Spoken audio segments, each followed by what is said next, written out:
Hi everyone, welcome to this sixth in a series of meeting that we have organized to introduce the new Turing Fellows. And it is my privilege today to introduce Dr. Alex Casson and Professor Will Dixon. So both speakers will have 20 minutes and then there's going to be 5 minutes for Q&A. And we're going to start with Alex. Alex is reader in the Department of Electronical and Electric Engineering. And the title of his talk is Data Science and Machine Learning for Wearables. So Alex, the floor is yours. Cool, thank you very much. So just a second, you see the slides okay there? Yeah, super. Yes, we can, yeah. Right, so thank you very much for the opportunity to speak to you today. So I'm going to talk about some of my work in wearable devices and then particularly the machine learning aspects of that. I always like to kind of put the acknowledgements at the start of a presentation rather than kind of forgotten about at the end. But of course, the work you're going to see is the result of lots of collaboration across different groups across the world and lots of different funding sources, just to kind of acknowledge those there. And then actually, my background is in wearables, which in some ways today are kind of mature, commercially available technologies. And I think we're going to hear more about this in Will's presentation next about how some of these devices are actually being used in health and social care. I'm in electronic engineering, so my interest is more in the kind of devices themselves, about how we make them more functional, how we make them meet user needs better, and so on. And for people who've used wearable devices, there are, of course, a wide number of open opportunities in terms of how we make them better and more functional. There's lots of questions about the kind of accuracy of devices. We get feedback from nurses in particular about battery life. There's a lot of battery changing, battery charging that is still needed to go on. And then just integrating systems with the healthcare system, tackling issues like privacy and so on. So I aim to kind of tackle some of these challenges from the engineering kind of point of view. So what we've got on the screen now is kind of my cross-section of a wearable device. So kind of how we get data from you know, the biological world, up into ultimately the cloud, where we can put the data wherever we want, do whatever sort of large-scale processing it is that we want, and then potentially back again for treatment or intervention. That might just be kind of behaviour change, you know, with your Fitbit encouraging you to exercise more. It might be more sophisticated than that. But I started in this area probably about 15 years ago, a little bit more than that actually, very much looking at the low-level electronics. How do we make low-power devices that are feasible to fit in to this very miniature kind of form factor? And so kind of that work predates, you know, the Apple Watch, Fitbit, and so on. If we jump to my lab today, we've got activity across that entire spectrum. So there are different things going on in each one of the different boxes. I'm probably better known these days actually for my work on the left, towards the left-hand side, around making electronics not on traditional rigid substrates, but making things that are flexible, that can strand and kind of bend down the body, and kind of conformal electronics, so they're kind of more comfortable and so on. Because in this talk, we're going to be focusing on kind of activities much more towards the right-hand end. So one about the kind of signal processing, the data analysis, which of course is a key part of a complete sense actuate system. You know, ideally we want to be collecting data, doing something with that, and then doing something with the person. By and large, I'm not running a data science group. You know, if normally the kind of machine learning that I would be looking at is constrained in some ways, and I'll come back to that a little bit later. So often we're looking at low power situations because it's got to run on a wearable device with kind of a small battery, or we've only got a limited time in which to kind of make a decision. And yeah, there are other groups who are specialised in just the kind of large scale big data analysis type of stuff. Although of course that is where we would start, because for all of our constrained machine learning type stuff, we start with a prototype that we would implement in the cloud on HPC or wherever. So just before getting into some of the machine learning, just to highlight some systems for people on the call. People often come to my group if they're interested in making a bespoke device. If there's something that people want or need to measure and aren't able to do at the moment with an off-the-shelf device. So here we've got some examples of different systems that we've made in recent years. The one on the right isn't wearable, obviously, but the others are all different kind of custom-made wearable sensors to pick up boxes that we can't get with off-the-shelf devices. And then, as I say, we've got a lot of activity in my lab about flexible electronics.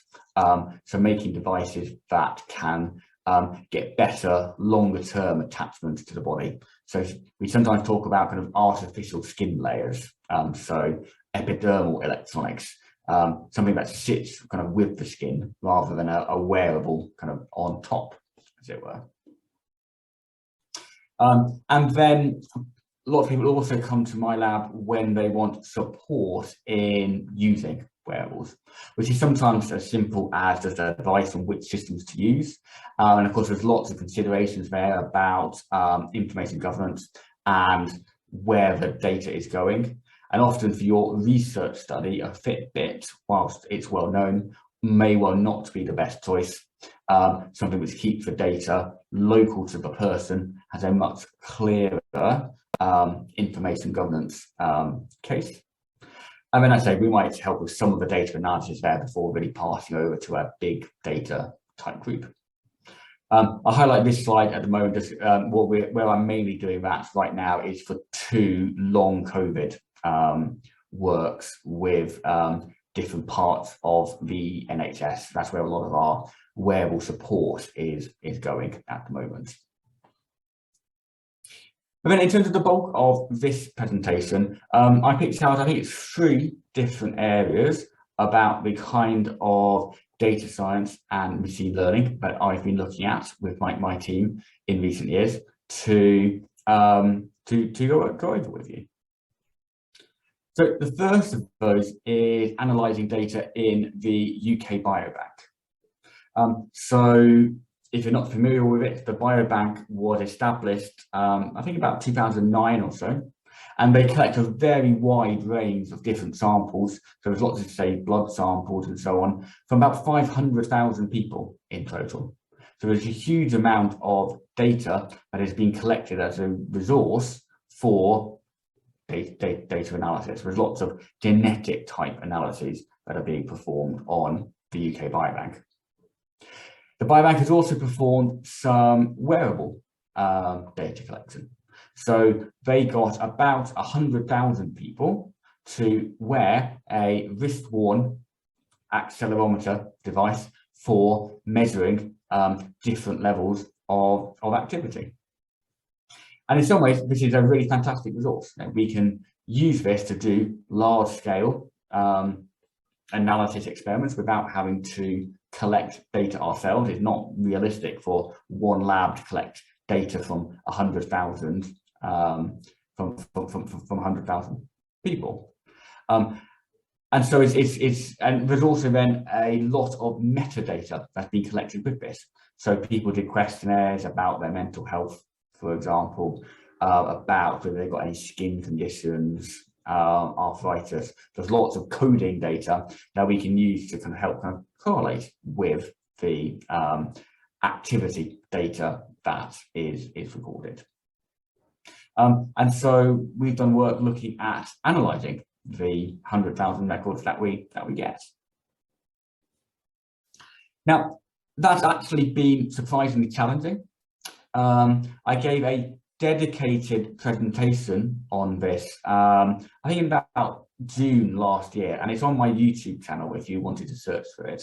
If you're interested in using the biobank data, this is going to be changing a little bit, but in the university, we downloaded a copy of the accelerometer data.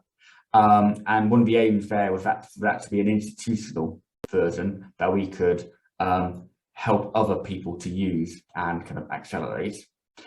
But there are lots of kind of gotchas. There are lots of things to be aware of that mean that what you think might be a good analysis isn't actually a valid analysis to do. So, for example, having said that there's lots of metadata available in the biobank, a lot of it was collected over a long period of time.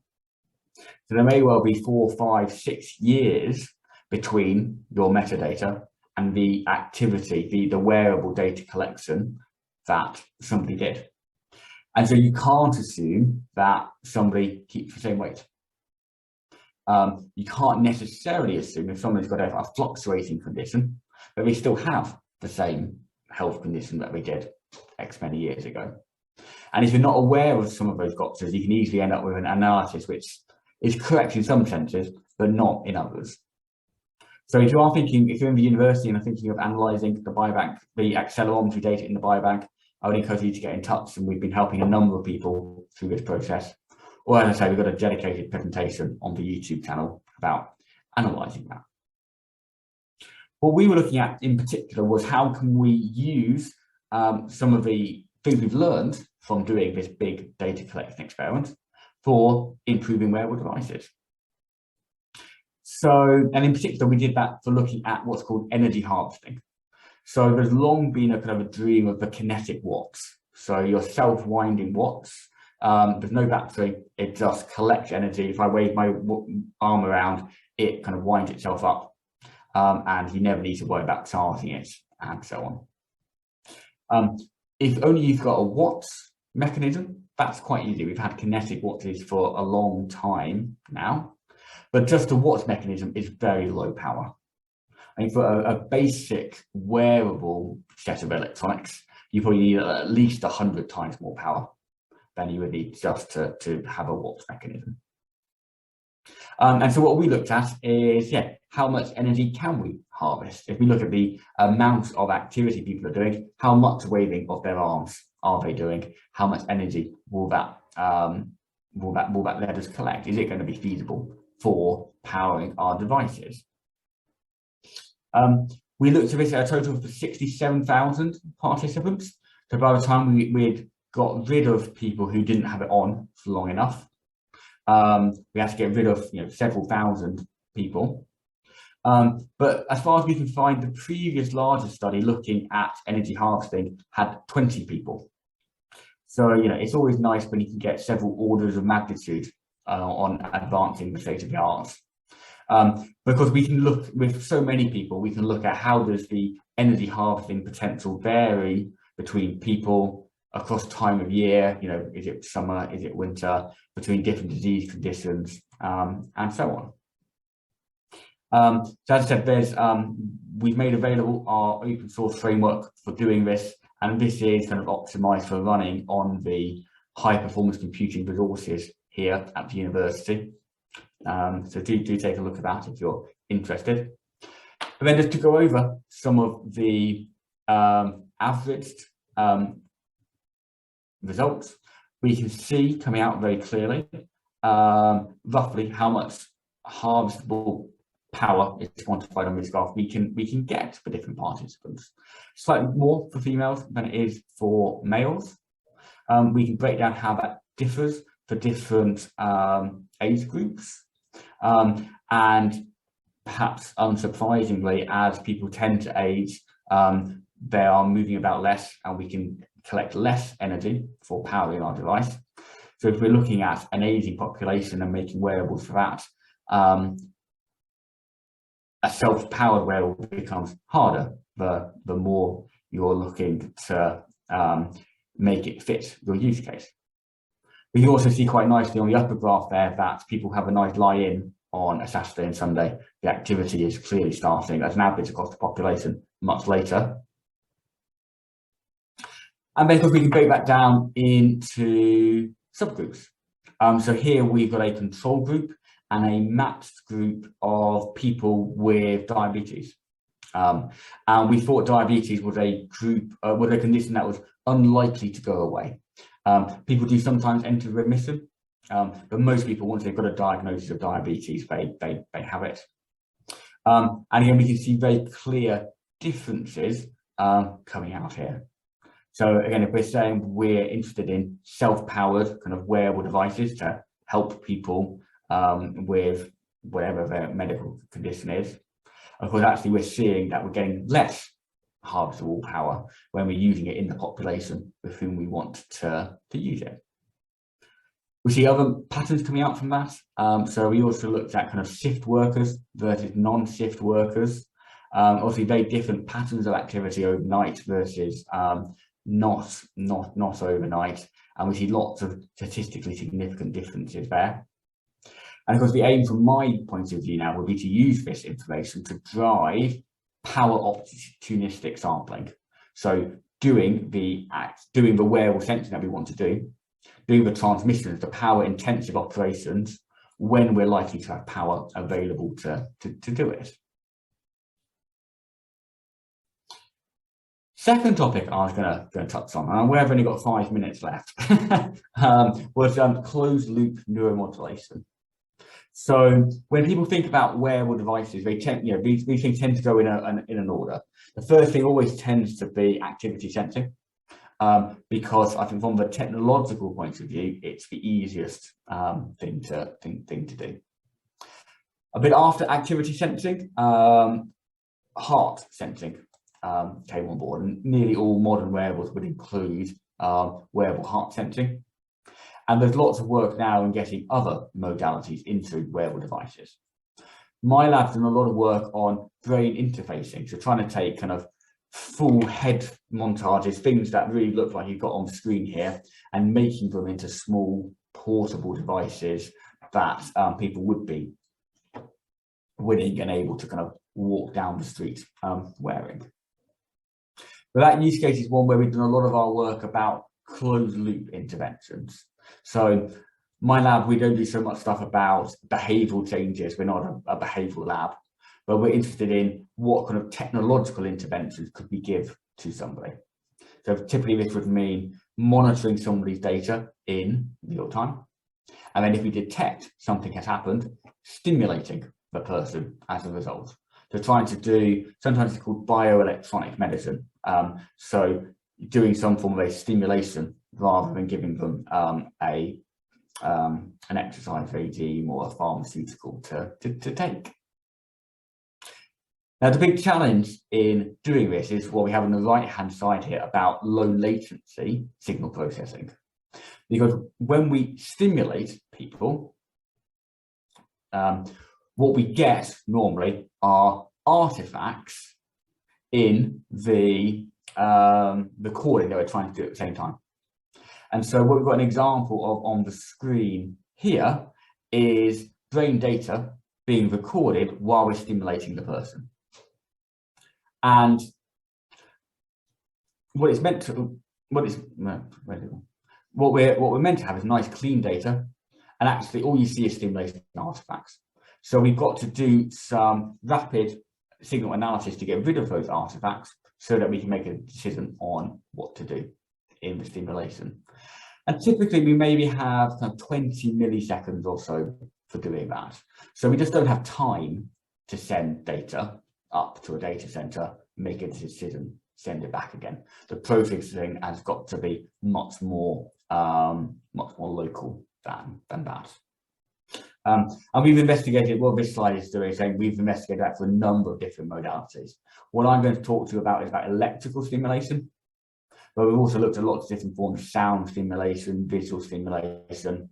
I've not done any magnetic stimulation, but there's lots of similar work there. One of the key needs in this space is about verification, right? So the machine learning I've done in this space isn't actually about removing the artifact. Well, we have done a bit of work on that, but we've not published it yet. Actually, we're using classical signal processing for doing the artifact removal. Fundamentally, removing the artifact, going from this sort of sinusoidal trace to nice clean data, isn't that hard. There's quite a number of different techniques that will give you nice looking data. The challenge is much more verification. Because normally we don't have a ground truth. So we don't know what we were recording because it was obscured. That's the whole point. And so it's very easy to get an artifact-free record. It's much more difficult to convince people that that is the correct artifact-free record. And that's where we kind of brought in various bits of machine learning. So we've investigated a number of different signal processing algorithms for removing the artifacts from EEG data. And I won't go into the math details of that. And of course, what we've looked at is doing multiple different levels of verification. And the last one is machine learning. So looking at what can we do with our machine learning based techniques for verifying whether we've got correct data or not, rather than doing the artifact removal itself. But just before I get to those, so I mean, some of the things we looked at firstly was making a test phantom. So this is a gelatine head. It's got electrodes inside it, so we can play out a brain signal. And of course, that means we know what we're meant to be recording because we're inputting it. And then we apply stimulation to our phantom head and can use this to get the artifact corrupted signal, clean it with algorithms, and see if we get what we want. And we can see here that using, we've got two different techniques here, one called SMA and one called AF. I wouldn't worry too much. We can get very nice reconstructions of the signal that we inputted. Alex, just a heads up that we're at 20 minutes now, so if you could round off fairly quickly, that would be great. Yep.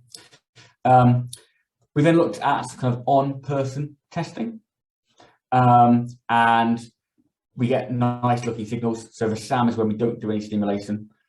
This activity at about 31 seconds is called alpha. And broadly, with the SMA in particular, it's working. These aren't simultaneous recordings, so we don't expect them all to look the same. What we expect to see is some nice alpha activity at 31 seconds, and that's what we do. What we did with machine learning was to say, well, can you tell the difference between what is artifact corrupted data and what is not artifact corrupted data? To trying to get it to learn what does a good EEG signal look like. So for doing this, we gave people two different behavioral tasks to do. So exercising different aspects of your working of your working memory. And we had to do a task while they were stimulated and while they weren't stimulated. And then also just before the task, doing a background activity. So that's what's called baseline. And if you train a classifier, we can tell those four different parts of the experiment apart.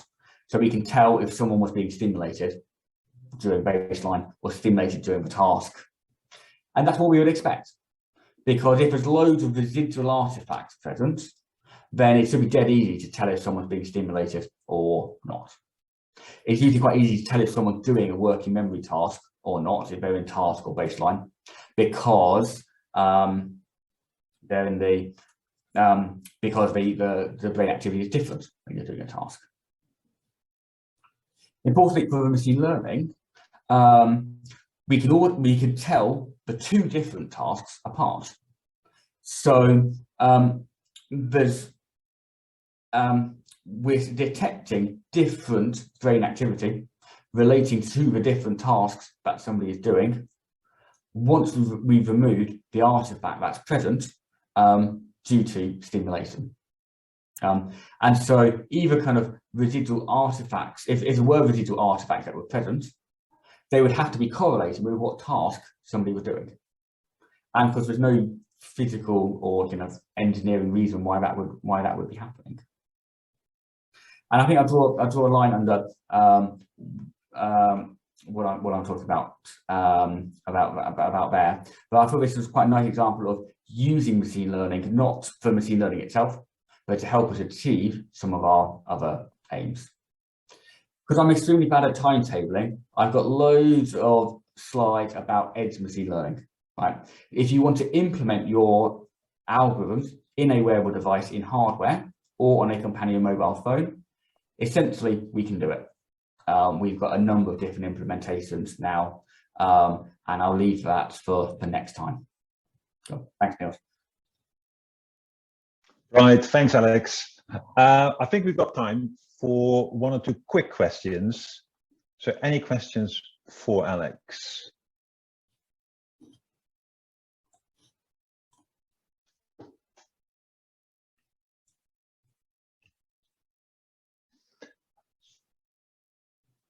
I have a question myself, actually. And this is a pretty high-level question which relates to one of my obsessions that you know, Alex, and relates also to my role in the Pankers Institute. As you know, the Pankers Institute is all about translation of health technologies to clinical practice and societal benefit. And one of the things that interests me is how do we make sure that the things that we do at lower TRL levels are actually translatable? How do we make sure that they actually will fulfill a need? Could you tell us a little bit on, what is the approach of your group in trying to achieve that? What is your strategy? I think my strategy would be a bit to have several different things going on at the same time, if that makes sense. So I often talk about the balance between technical push and clinical pull, right? And we want these things to line up rather than the technical push going off in some other direction. And I would have tried to address this in my lab by having different projects on different parts of that spectrum. So we've got some projects which are very like the long COVID stuff. That's clinical pull. People came to us and say we need some help, using wearables, getting the data to the right place, and so on and so forth.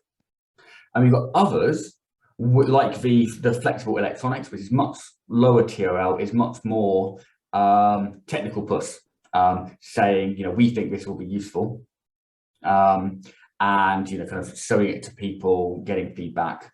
But and there's projects in between those extremes as well.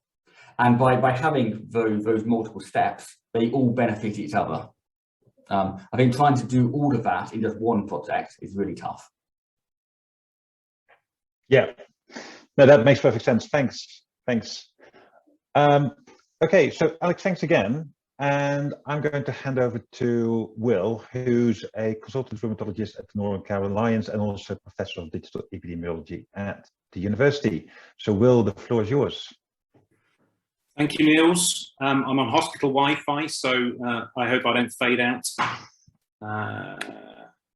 Okay, so this is a picture of my somewhat meandering career, starting in clinical medicine and then moving into epidemiology, drug safety, mobile health research, I guess culminating as a generalist or perhaps a series of sort of mini specialty areas. I'm going to start us on this tour where rheumatology, my clinical life, intersects with my drug safety research. So here you can see a picture of prednisolone, which is one type of glucocorticoid or steroid. Steroids led to the Nobel Prize being awarded in the 1950s. It's widely used in inflammatory conditions. For example, around half of patients with rheumatoid arthritis use steroids, all patients with polymyalgia rheumatica. So this is in rheumatology. Lots of other specialties use lots of steroids. There are clear benefits, but steroids are also associated with a whole load of harms: weight gain, insomnia, glaucoma, cataracts, osteoporosis, fractures, infection, diabetes, etc. There are international guidelines as to how we should use these drugs given their benefits and harms. And the first recommendation is that the side effects of steroids should be considered and discussed with the patient before steroid therapy is started. So this is recommendations from 2007. So let's be a fly on the wall of a clinic in 2007. So if you look carefully, the fly's in the top right-hand corner. Here's a rheumatologist talking to their patients and saying, at your age, the chances of side effects of these steroids are low. And at this dosage, the risks are lower than at higher doses. So don't be alarmed. And the patient says, okay, but just how high is the risk of infection? And I think if you'd asked 100 rheumatologists, as I did at this time, very few, if any, are able to quantify this risk. But epidemiology can come to the rescue. Epidemiology allows us to study groups of people who are exposed to things, for example, steroids, compare them to groups of people who are not exposed to things and follow them forwards in time to see if they have an event such as an infection.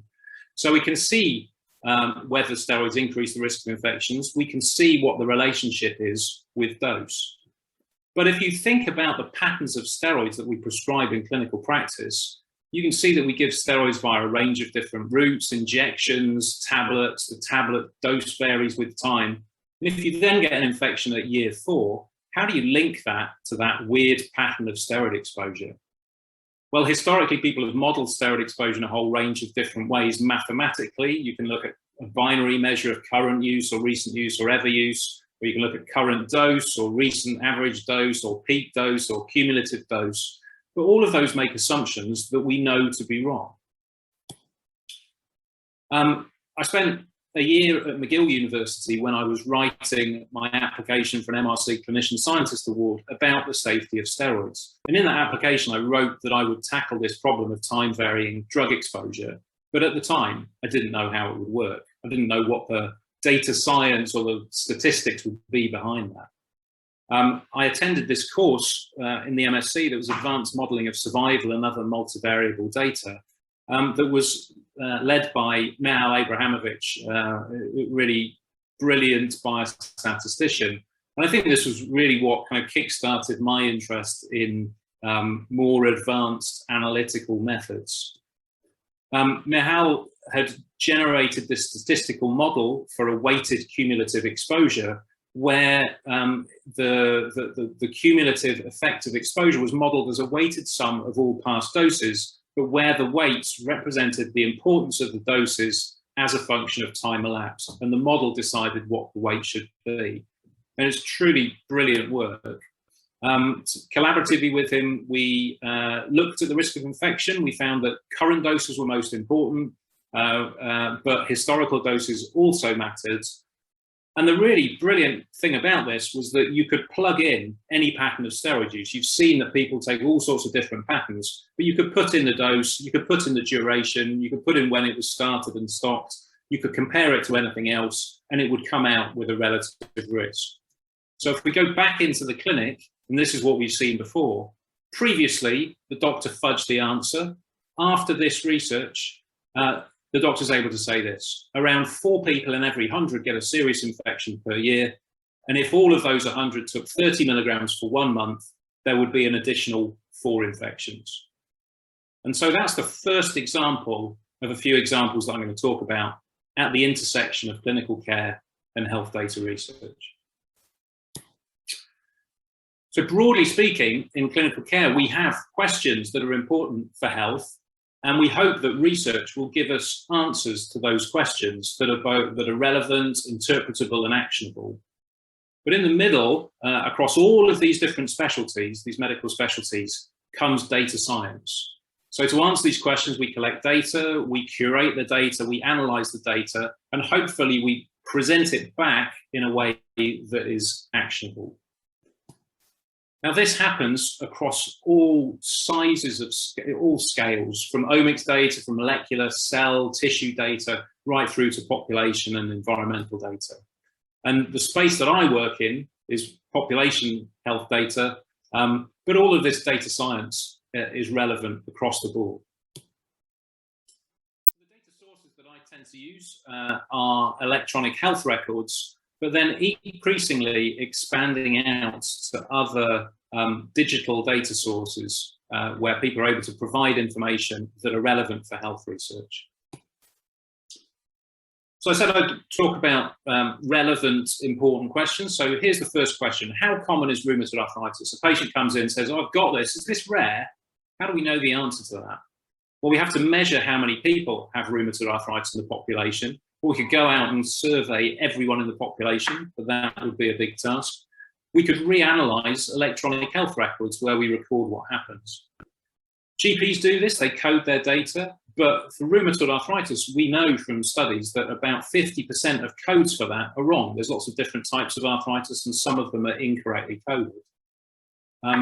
Hospitals provide the gold standard diagnosis, so let's just analyze data from hospitals. So here I am in my clinic, a global digital exemplar hospital with slightly flaky Wi-Fi. At the end of a clinic visit, I'll dictate a letter and it turns into this free text document that you can see on the right. Now, if I could analyze across all of these letters, I could find how many people had this diagnosis. But these letters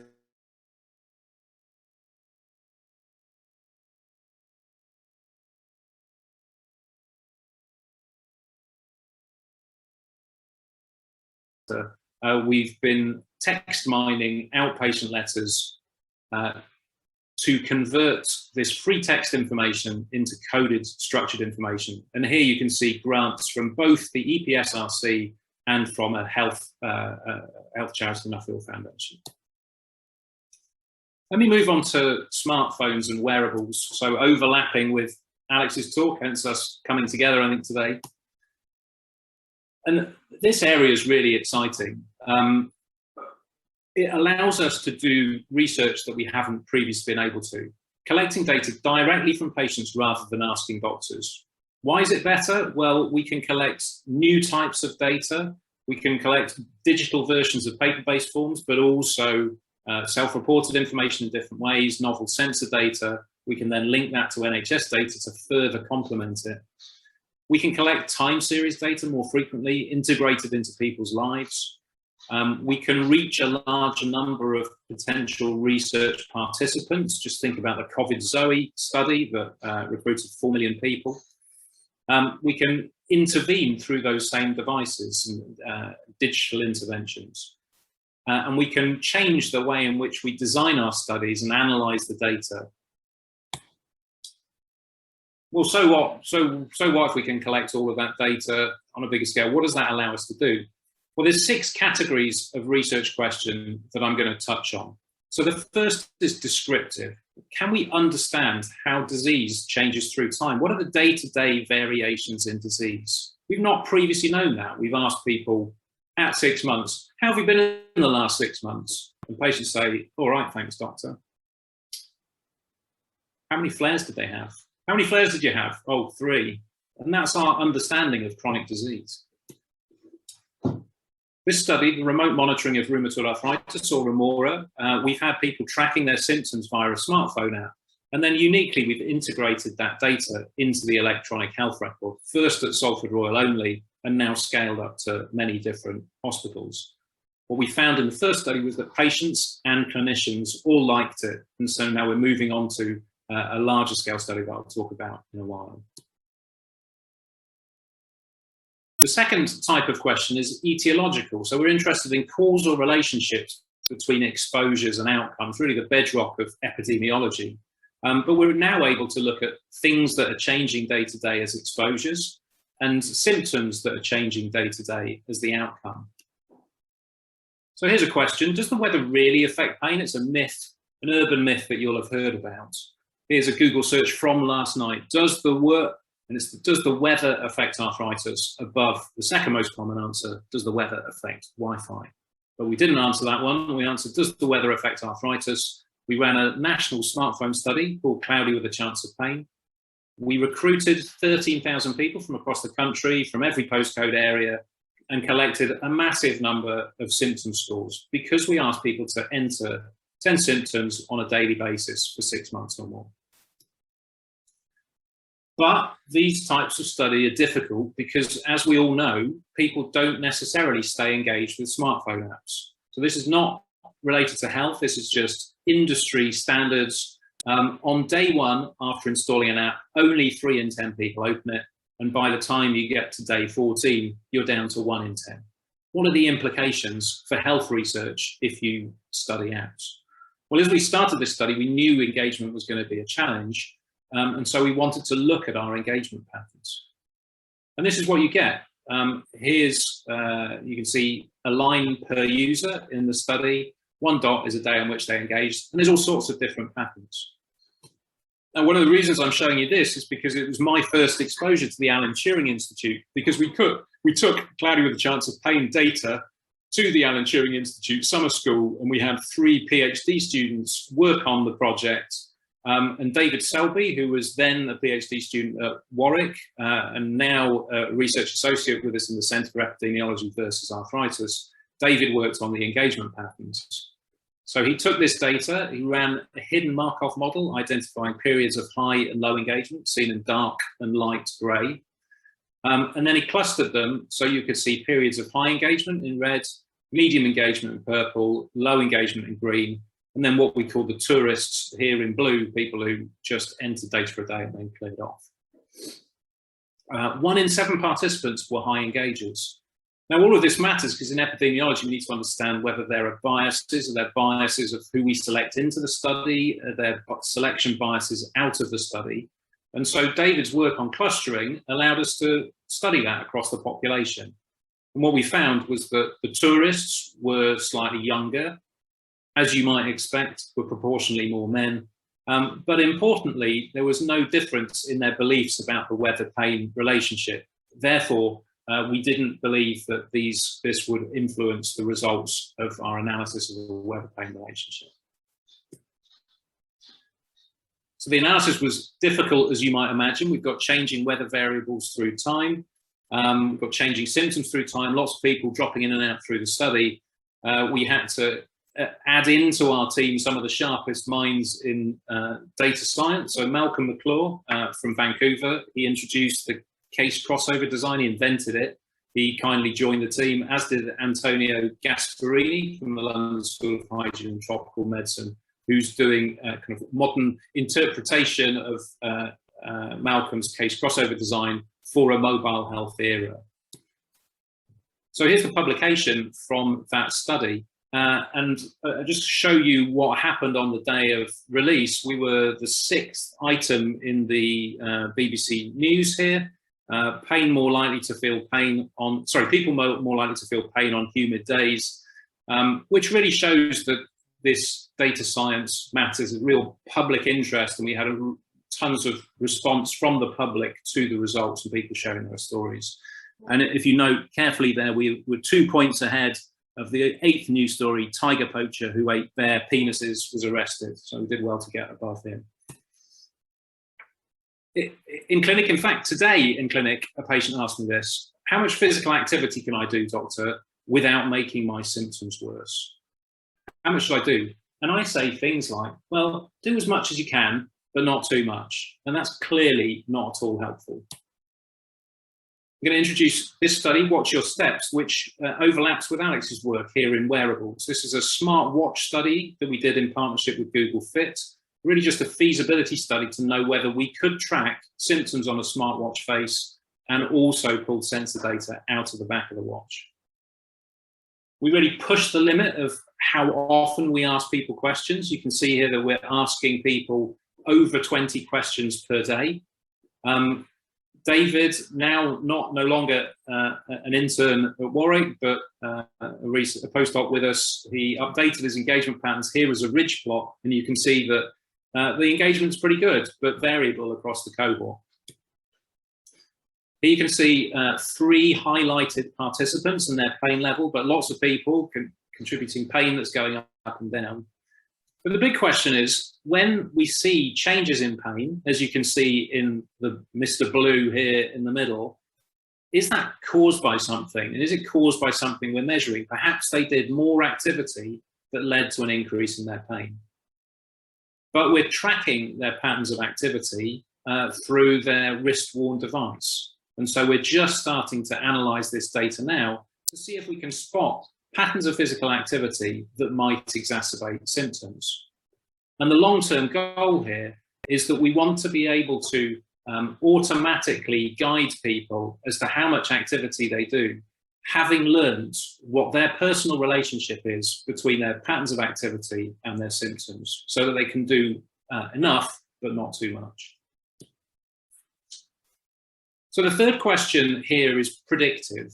Can we identify real-time predictors of changing patterns of disease to enable just-in-time interventions? So people's symptoms go up and down, they're fine most of the time, but sometimes they struggle, and that time at which they're struggling, they could really do with some help, and help that they don't really need the rest of the time. So can we spot that when it happens, but ideally can we spot it just before it happens? So you've seen the Remora study before that I've introduced. At the bottom here, you can see a pain timeline. The red boxes are weeks on which patients said that they've had a flare, and you can appreciate that the pain has been increasing up to this point in this one patient.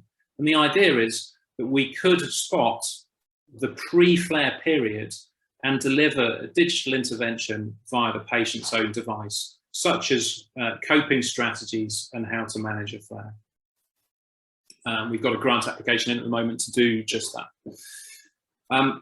The fourth type of question is interventional. So does that digital intervention that we've just delivered through the device, does that lead to improved health and well-being? Well, we've linked the data to the NHS data. We can measure the outcomes. Does it lead to an improvement in disease activity score, or a reduction in the number of flares, or a reduction in disability? We will now be able to analyse that. The fifth is personalised. Can we examine etiological and predictive research questions, not across the population, but within the individual? I'll take you back to Cloudy. We found that there was an association with humidity, as you saw in the BBC briefing.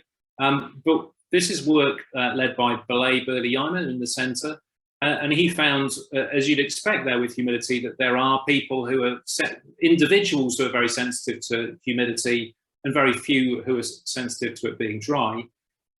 Across the population, we found no association with temperature, and yet lots of people had told us that they found their pain to be better or worse according to whether the temperature was hot or cold. And when Belay ran this analysis, we indeed found that there were lots of people who were sensitive both to the hot and to the cold, which is what patients tell us. So we are finding what we would expect there. The last point here is about health data, health services research. So does this technology, studying the use, uptake, delivery, costs and outcomes of incorporating patient-generated data into clinical care, so does it matter? And that's exactly what we're doing in the Remora 2 study. So we've proven that clinicians and patients like it, and we now have some NIHR funding through a program grant to run a step wedge trial across all of Greater Manchester and Northwest London, randomising people to either usual clinical care or symptom tracking, and seeing whether integrated symptom tracking leads to better outcomes. So thank you. Just about made it to the 20 minutes. Hopefully summarising that data science is important for health research and clinical care through a series of research questions, and there are more research questions to come. So thank you very much. Made it all the way through the slides.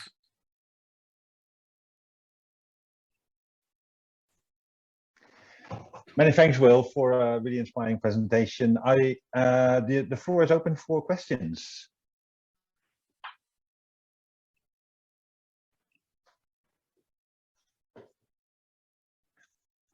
I'm sure people must have questions about this tiger poacher who ate the bear penises, right? I mean, I have lots of questions about that.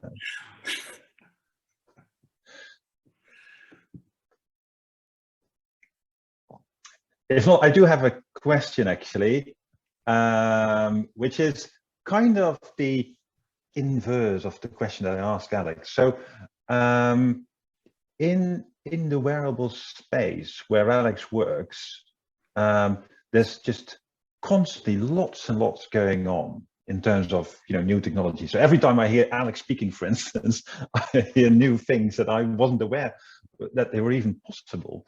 So for you, as someone who's coming very much from the applied end, from what patient needs, how do you and your group keep track of what the technology actually has to offer so that you can make the best match? Is that something that you consider or look at?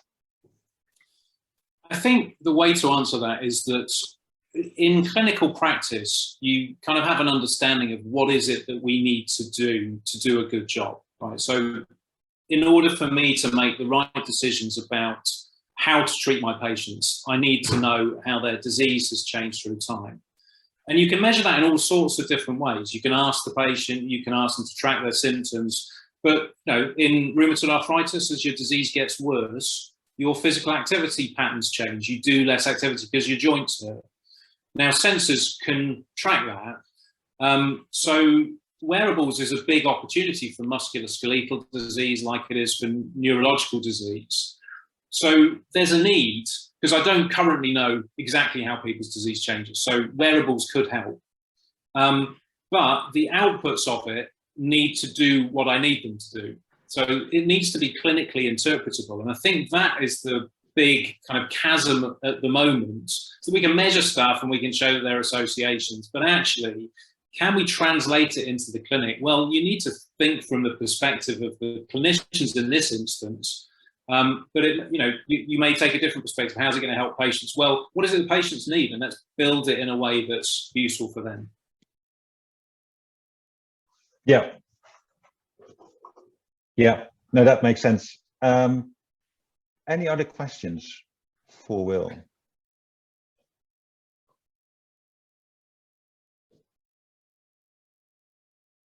If not, I would like to thank both our speakers again for their fantastic presentations, and thanks to all of you for attending and listening today. Thanks.